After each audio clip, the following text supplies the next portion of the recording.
Generic और branded दवाओं में फर्क क्या होता है, क्या अंतर होता है? लेकिन एक जगह पर उसी बीमारी की दवा 1.5 रुपए में मिल रही है, वहीं दूसरी जगह पर 35 से 40 रुपए में। और इन दवाओं को लेकर सबसे बड़ी बात यह है कि दोनों ही दवाएं उसी बीमारी के इलाज के लिए बनी है, जिनकी कीमत कहीं पर 1.5 रुपए है तो कहीं पर 40 रुपए। लेकिन आखिर इतना अंतर क्यों? क्या सस्ती दवा बीमारी का इलाज नहीं कर सकती?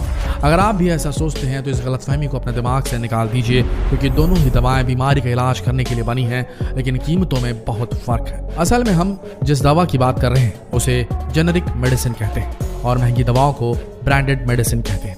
लेकिन वहीं आज के समय आप देखेंगे तो आपको कोई भी डॉक्टर जेनेरिक मेडिसिन प्रिस्क्राइब नहीं करेगा। इतना ही नहीं, मेडिकल स्टोर वाला भी आपको जेनेरिक मेडिसिन नहीं देगा, क्योंकि यहाँ भी गुलाबी नोटों का खेल चलता है। जिसमें ज्यादा मुनाफा होता है, डॉक्टर वही दवाई प्रिस्क्राइब करते हैं। उसी तरह मेडिकल स्टोर वाला भी उन्हीं दवाओं को बेचता है जिसमें उसे ज्यादा प्रॉफिट दिखता है। जबकि देखा जाए तो इन सस्ती दवाओं के जरिए कई लोगों की जानें बचाई जा सकती है, लेकिन उसके बाद भी ये दवाइयाँ इतनी आसानी से नहीं मिलती। आखिर क्या है इसका राज? क्यों इन दोनों में इतना अंतर है? आइए इस वीडियो में आपको यही बताते हैं। देखा जाए तो जेनेरिक मेडिसिन और ब्रांडेड दवाइयों के इंग्रेडिएंट्स में कोई अंतर नहीं होता।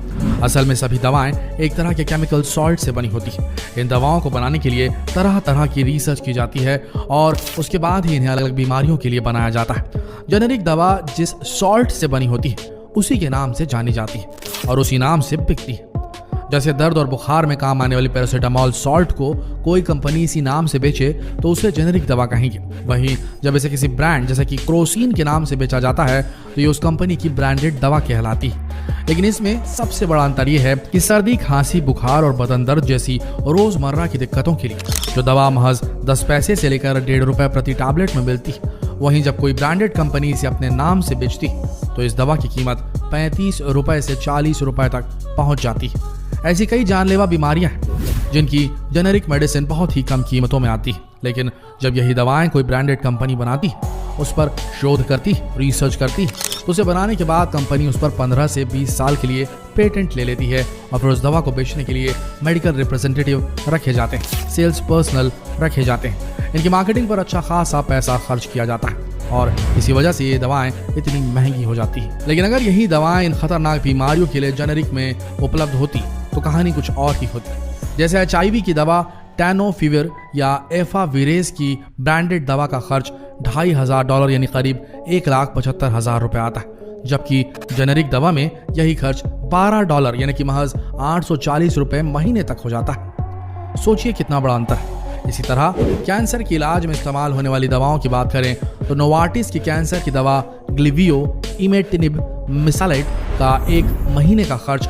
$2,158 यानी कि करीब $1.5 लाख रुपए से ऊपर पड़ता है, जबकि जेनेरिक रूप में इसी दवा का खर्च $174 प्रति माह यानी कि महज $12,180 रुपए पड़ता है। सोच कर देखिए इन दोनों दवाओं के बीच इतना बड़ा कैसे अंतर है। ऐसे ही बेयर की कैंसर ड्रग सोराफेनिब टोसाइलेट, जिसे वो नेक्सवार के नाम से बेचती है, उसका एक महीने का खर्च $5,030 है, जबकि जेनेरिक दवा लेने पर यही खर्च महज $122 प्रति माह रह जाता है। कुल मिलाकर देखा जाए तो जेनेरिक दवा ब्रांडेड दवाओं से कई गुना सस्ती होती है, लेकिन इनका सस्ता होने का एक और बहुत बड़ा कारण यह है कि जेनेरिक दवाओं की कीमत को सरकार तय करती है, वहीं ब्रांडेड दवा बनाने के लिए कंपनियां इस पर रिसर्च करती हैं, पेटेंट लेती है और विज्ञापनों पर भारी भरकम खर्च करती हैं, और इसी प्रचार प्रसार की वजह से ब्रांडेड कंपनियों की दवाइयां इतनी महंगी होती हैं। लेकिन अगर हर जगह पर जेनेरिक दवा आसानी से मिलने लगे तो ये उन लोगों के लिए संजीवनी का काम करेगी जिन लोगों की मौत महंगी दवाओं की वजह से हो जाती है। क्योंकि भारत में ऐसे कई लोग हैं जिनकी आर्थिक स्थिति ऐसी नहीं है कि वो अपनी बीमारी का इलाज के लिए इन ब्रांडेड दवाइयों का सेवन कर सके।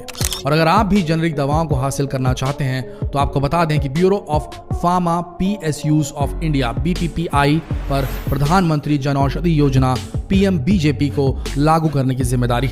इसमें दवाओं को कम कीमत पर मुहैया कराया जाता है। इससे जुड़े जन औषधि केंद्र पर ज्यादातर जेनेरिक दवाइयां ही बेची जाती हैं। देश भर में करीब 5,395 जन औषधि केंद्र हैं, जहां कैंसर सहित कई बीमारियों की करीब 900 दवाइयां मिलती हैं। इसके अलावा डॉक्टर हमेशा ब्रांडेड दवाइयां ही लिखते हैं, क्योंकि जेनेरिक दवाइयां लिखने से उनका कोई फायदा नहीं है। अक्सर दवाई कंपनी और डॉक्टर के बीच इलाज को लेकर एक बहुत बड़ा कनेक्शन होता है। दवाई कंपनी के MR डॉक्टरों को उनकी कंपनी की दवाई लिखने के लिए कहते हैं और इसके बदले उन्हें अच्छा खासा कमीशन दिया जाता है। लेकिन अगर वो वही जेनेरिक दवा लिखने लगे तो इसके लिए उन्हें कुछ भी नहीं मिलेगा। यही वजह है कि डॉक्टर जेनेरिक दवाई लिखने से परहेज करते हैं। लेकिन अब हमारे भारत की सरकार ने इस पर ध्यान देना शुरू कर दिया है और अब सरकार मरीजों को सस्ती दवाइयां उपलब्ध करवाने के लिए कानून में संशोधन की तैयारियां कर रही है। इसके बाद डॉक्टर्स को मरीजों के लिए सिर्फ जेनेरिक दवा लिखनी होगी, ना कि किसी विशेष ब्रांड या कंपनी की। लेकिन इसके बाद भी कोई गारंटी नहीं कि मरीजों को सस्ती दवा मिलेगी, क्योंकि इस संशोधन के खिलाफ डॉक्टर है। ज्यादातर डॉक्टर सरकार की इस योजना का विरोध कर रहे हैं, क्योंकि उन्हें लगता है कि ऐसे किसी कानून के लागू होने के बाद दवा से जुड़ी सभी पावर्स केमिस्ट के हाथों में चली जाएंगी। डॉक्टरों का मानना है कि जेनेरिक दवा लिखने के बाद केमिस्ट तय करेगा कि मरीज को कौन सी दवा देनी है। ऐसी स्थिति में वो दवा की गुणवत्ता की परवाह किए बिना वही दवा देगा जिसकी बिक्री से उसे आर्थिक मार्जिन या मुनाफा हासिल होगा। फार्मा सेक्टर से जुड़े सूत्र बताते हैं कि इसमें डॉक्टर्स को तो कोई नुकसान नहीं होगा, क्योंकि उनके पास तो मरीज आते रहेंगे, लेकिन जनता को अच्छी गुणवत्ता की जेनेरिक दवा मिलेगी, इसकी कोई गारंटी नहीं होगी। इसके बाद दवा कंपनियां सीधे स्टॉकिस्ट या केमिस्ट से संपर्क करेंगी और उसे अपनी दवा बेचने के लिए कई तरह के लालच दे सकती है, जिसका नुकसान आखिरकार आम जनता को उठाना पड़ेगा। ऐसे में सरकार को इस पर सोच विचार करने की जरूरत है। लेकिन वहीं जेनेरिक मेडिसिन को लेकर एक दूसरा पहलू भी है।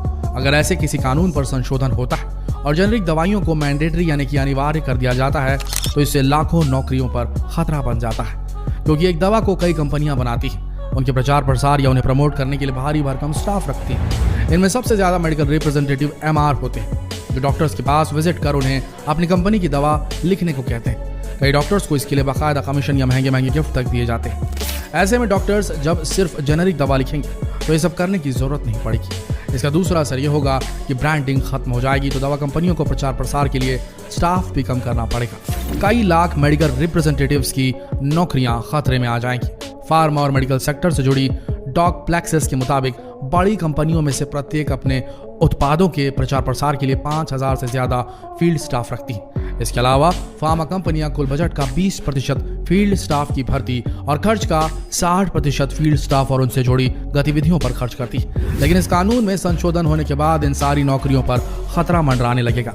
लेकिन देखा जाए तो इससे आम जनता को बहुत फायदा होने वाला है। उन गरीबों का इलाज बहुत कम खर्च में हो जाएगा, जो आज के समय इलाज पर लाखों खर्च कर रहे हैं, क्योंकि अनुमान के मुताबिक किसी भी मरीज के इलाज के दौरान होने वाले खर्च का 70% अकेले दवाओं पर खर्च हो जाता है। सरकार ने लोकसभा में एक सवाल के जवाब में बताया कि इलाज और दवा पर होने वाले खर्च की वजह से देश में हर साल 3 करोड़ से 8 लाख लोग गरीबी रेखा से नीचे चले जाते हैं। वहीं सबसे बड़ी बात यह है कि आज के समय हमारे भारत में जेनेरिक मेडिसिन की कोई कमी नहीं।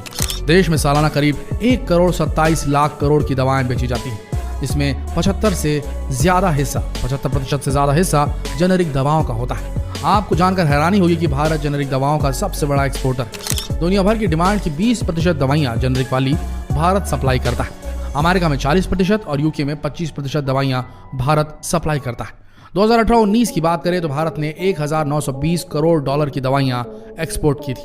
आज के समय भारत 30% दवा अमेरिका, 19% अफ्रीका और 16% दवा यूरोपीय देशों में एक्सपोर्ट करता है। इसी तरह दुनिया भर में कुल वैक्सीन डिमांड का 50% भारत से सप्लाई किया जाता है। दक्षिण अफ्रीका, रूस, ब्राजील, नाइजीरिया और जर्मनी में भी भारतीय दवाएं एक्सपोर्ट होती हैं। लेकिन इसके बाद भी भारत के डॉक्टर जेनेरिक दवाइयां लिखने से परहेज करते हैं, और जब तक आप उनसे कहेंगे नहीं, वो कभी आपको जेनेरिक मेडिसिन प्रिस्क्राइब नहीं करेंगे। इसलिए अगर आप अपने पैसे बचाना चाहते हैं तो डॉक्टर से इलाज करते वक्त जेनेरिक मेडिसिन ही प्रिस्क्राइब करवाइए और मेडिकल स्टोर में भी जेनेरिक मेडिसिन ही डिमांड कीजिए। इससे आपके पैसे बचेंगे।